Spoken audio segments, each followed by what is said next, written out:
सर्वांना श्री स्वामी समर्थ अवधूत चिंतन श्री गुरुदेव दत्त.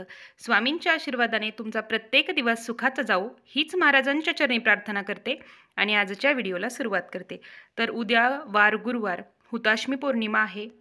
तर सर्वांनी होळीची काय सेवा करावी, काय उपाय करायचे ते काल व्हिडिओमध्ये सांगितलेले आहेत.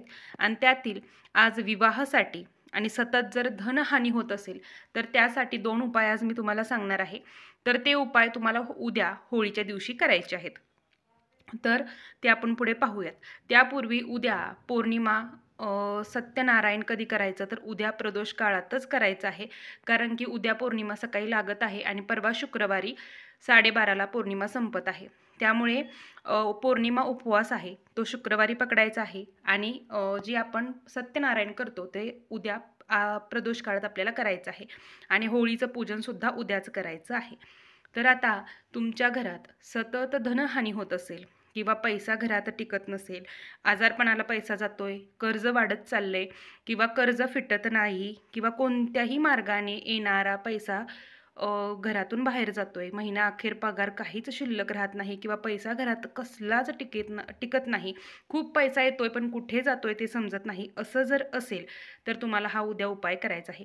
हा उपाय केल्याने तुम्हाला लाखो रुपये मिळणार नाहीत, पण कुठेतरी काहीतरी त्रास असेल तर हा उपाय आपल्याला वर्षातून एकदाच करता येतो. कारण की होळी म्हणजे आपल्यातील वाईट गुण, आपल्या मागची जी काही कटकट त्रास असेल ते त्या होळीत भस्म होऊन जाऊ दे, यासाठी आपण ही सेवा, हा उपाय करायचा आहे. तर आपलं उद्या पौर्णिमा आहे त्यामुळे माता लक्ष्मीची, भगवान श्रीहरींची आपण सेवा करणार आहोत, कुळदेवीची आपण सेवा करणार आहोत. तर त्या सेवा अनेक वेळा मी सांगितलेल्या आहेत, तरीही मला जमलं तर सायंकाळपर्यंत मी त्याचा व्हिडिओही बनवीन. तर उद्या पौर्णिमेची सेवा करायची आहे, सत्यनारायण आपल्याला करायचं आहे, होळीचं पूजनसुद्धा करायचं आहे आणि उपायसुद्धा करायचे आहेत. त्याचबरोबर स्वामींची सेवासुद्धा सर्वांची चालूच आहे. तर आता काय करायचं आहे आपल्याला, सकाळी उठल्यानंतर पौर्णिमा आहे त्यामुळे मुख्य प्रवेशद्वार स्वच्छ केल्यानंतर हळदीचं लेपन करायचं, तुळशीचं पूजन करायचं, औदुंबर पूजन करायचं आहे. त्यानंतर मुख्य प्रवेशद्वार स्वच्छ करायचं, त्यावर 64 योगिनींचं यंत्रपूजन करायचं. मुख्य प्रवेशद्वारावरती चिमटभर आपल्याला गुलाल टाकायचा आहे आणि प्रार्थना करायची आहे की आपल्या घरात धनहानी सतत होत आहे आणि ही धनहानी थांबावी, येणारा पैसा, येणारी लक्ष्मी घरात स्थिर राहावी यासाठी प्रार्थना करायची आहे आणि तो गुलाल थोडासा टाकायचा आहे. त्यानंतर सकाळीच घराच्या मुख्य प्रवेशद्वाराच्या बाहेर 2 मुखी दिवा आपल्याला लावायचा आहे. पूर्व पश्चिम असा त्याच्या वाती घालायच्या आहेत. आता आपण जी पंथी घेतो बघा, कारण की आपल्याला त्यानंतर होळीत टाकायची आहे त्यामुळे आपण दिवाळीमध्ये ज्या मातीच्या पंत्या लावतो तर त्याच पंथी तुम्हाला घ्यायची आहे. तर काय करायचं, दिवा एक घ्यायचा आहे, त्या दिव्याला 2 वाती करून घालायच्या आणि त्या दोन्ही वाती पेटवायच्या आहेत. त्यामध्ये 11 काळे उडीद टाकायचे आहेत, 11 काळे उडीद. ते काळे उडीद टाकल्यानंतर तो दिवा मुख्य प्रवेशद्वाराच्या बाहेर उजव्या बाजूला लावायचा आहे. मग तुमच्या उजव्या बाजूला लावा किंवा घराच्या उजव्या बाजूला लावा, दोन्ही बाजूला चालतो. तर आता घराच्या मुख्य प्रवेशद्वाराच्या बाहेर लावायचा. त्यानंतर त्यामध्ये तेल टाकायचं आहे, 2 वाती लावायच्या आहेत 2 दिशेंना, काळे 11 उडीद टाकायचे व प्रार्थना करायची आहे की घरात धनहानी होत आहे आणि ती धनहानी थांबावी किंवा येणारा पैसा स्थिर राहावा यासाठी प्रार्थना करायची व तो दिवा विझल्यानंतर सायंकाळी होळी पेटल्यानंतर तो दिवा तसाच उचलून होळीमध्ये तुम्हाला टाकायचा आहे. हा पहिला उपाय झाला, तो करायचा आहे आपल्या घरात पैसा टिकावा यासाठी. आता काल मी सांगितलं की काळ्या तिळांचा उपायसुद्धा करायचा आहे. उद्या सकाळी घरातील कर्त्या पुरुषांच्या खिशात काळ्या वस्त्रात गुंडळून तुम्हाला काळे तीळ द्यायचे आहेत. त्यानंतर गोमती चक्र, आता गोमती चक्रसुद्धा 7 तुम्हाला व्हायचे आहेत, तर तेही तुम्हाला सांगितलेले आहेत. आता विवाहासाठी आपण उपाय पाहणार आहोत.